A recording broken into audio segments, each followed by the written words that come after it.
Have you ever wondered why the United States seems to have two New Yorks and two Washingtons, and what's the difference between them?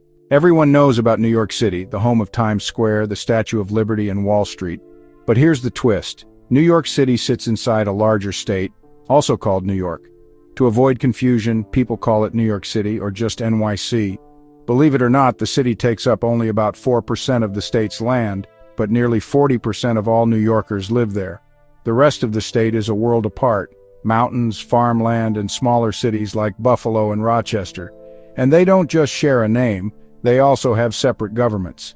The state of New York has its capital in Albany, while New York City runs its own municipal government with a mayor and city council. The same kind of mix-up happens with Washington. On one hand, there's Washington, D.C., the capital of the entire country. On the other, there's Washington State, located over 2,000 miles away on the Pacific coast.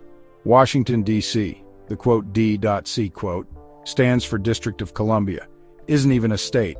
It's a federal district created to be the nation's capital, home to the White House, Congress, and the Supreme Court.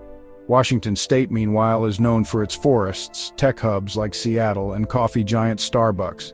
To make things even clearer, Washington State has its own government based in Olympia, while Washington, D.C. is governed separately, with Congress holding special authority over it.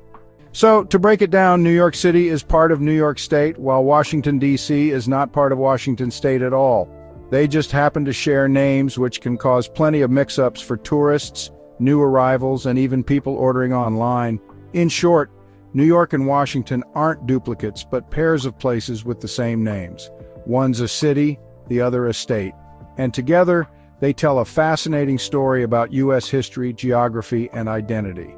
Now you know why there are two New Yorks and two Washingtons in the USA.